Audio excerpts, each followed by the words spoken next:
In this smartphone show, I introduced my 2007 smartphone standard. Does the Nokia N95 match up? What about other devices? Also a hands-on review of the Toshiba Portege G900, a flagship smartphone in terms of hardware, but does the software live up to expectations? All eyes will be on London on August the 29th as Nokia headman OPK launches something new. Clever Money is on a music service developed from its takeover of Loudeye last year, and a new music-focused smartphone, possibly the fabled N81, shoehorning S60 3rd edition feature pack 1 and 8GB of flash storage into a shiny new candy bar. Cool Gorilla, whose free Java talking phrase books I've mentioned before, have now managed to shoehorn the same audio and text functions into a mobile-focused web version, ostensibly aimed at the iPhone, but which works perfectly in all recent S60 smartphones, for example. Here's the web address on your smartphone's browser. There's a whole new version of Yahoo Go on the loose. It's a 700k Java applet that's RAM intensive, alas, but that notwithstanding, it does give complete access to all your Yahoo stuff and has weather and maps as well, with full GPS integration. Free Windows Mobile 6 updates are finally appearing in the real world, widespread at long last. I've been mentioning them for months, it seems. See your branded device's network website, or, if unlocked, try HTC eClub. You may recall my somewhat taunting piece in Smartphone Show 33 looking at 10 things the Apple iPhone can't do, but which the current crop of smartphones, e.g. Nokia S60, can. I stand by the piece despite my recent hands-on review of the iPhone itself. Despite the superbly implemented and utterly visionary user interface, the iPhone still falls some way short for any serious power users. You know, people like you and I who want our smartphones to do quite a bit more than play music and videos, run Google Maps and browse fairly static web pages. Now what I want to do here is to define what I want a smartphone to do right now in 2007. I'm going to be using the example of the Nokia N95 since it's currently the closest match. Yes, the limited RAM is a perennial nuisance, but day in, day out, it's about the best there is, at least today in August 2007. But let's get the obvious out of the way first. Number one, the 2007 smartphone has got to be a great phone, with good loudspeaker option, good network coverage, not too large or heavy, and with meaty data speeds for when I really need them. 3G is the absolute minimum, but HSDPA, aka 3.5G, is better, and Wi-Fi is also very nice to have for extra speed and convenience. Being able to browse from the sofa or sitting up in bed still ranks high on my cool list. The built-in web browser has got to be able to load all the popular social networking sites with proper support for Ajax, JavaScript and Flash. Currently no smartphone in the world can do this yet, although the S60 and iPhone open source-based browsers perhaps come closest. Number three, my smartphone has got to bring my music with me. I don't need everything I own, which would require 30GB or so, but a dozen hours of CD quality stereo music delivered via a wired 3.5mm quality headset of my choice, or the loudspeaker, or wirelessly via A2DP for extra convenience. I need WMA or AAC file support too for more music per megabyte and for higher quality. Number four, I need a great camera. I've just spent 3 months with a device with an average 2-megapixel camera, and I've had enough. Snaps look okay on the phone screen, but then you view them full size on the desktop and there's bad handling of extremes of contrast and a general lack of detail.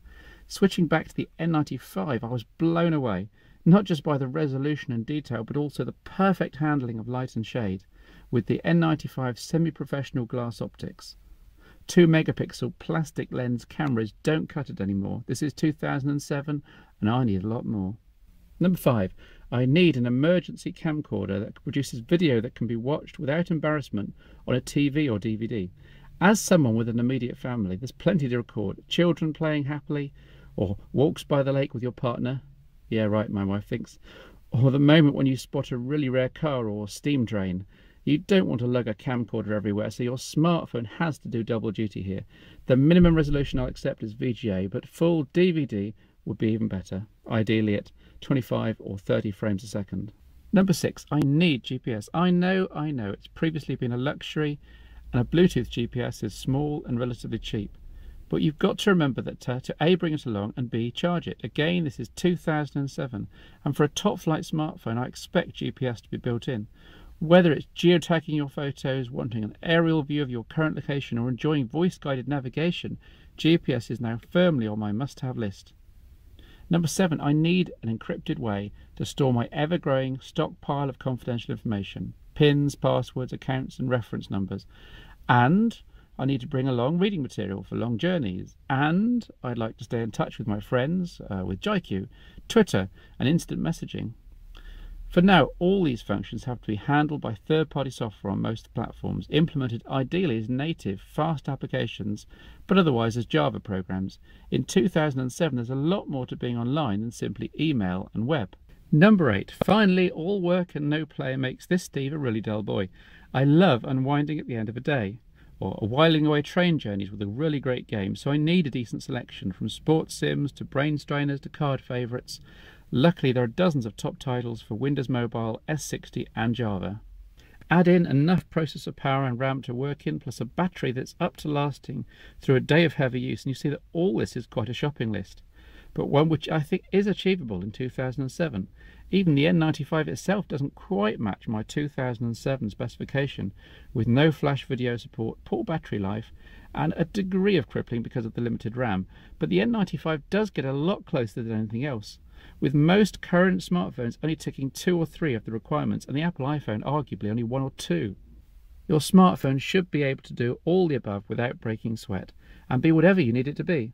As Nokia say in their N95 commercials, there's a thing in my pocket, but it's not one thing, it's many.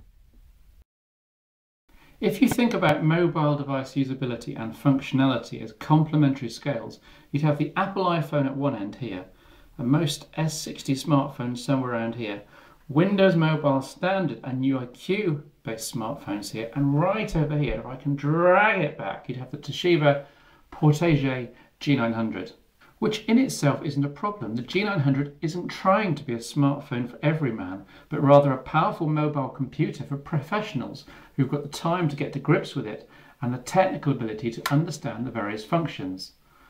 As a Windows Mobile professional device, it's perhaps the ultimate incarnation of the side-sliding keyboard concept pioneered by HTC, although there are more than a few serious issues which I'll come to in a moment. So we have a generally solid 200-gram body spoilt only by a wobbly top slider, but hey, this is a review unit and it may not have been treated that well before. There's a large 3-inch diagonal screen with insanely high 800 by 400 pixel resolution. It's gorgeous indoors and generally a pleasure, but take it outside in the sun and it's rendered completely and utterly unreadable.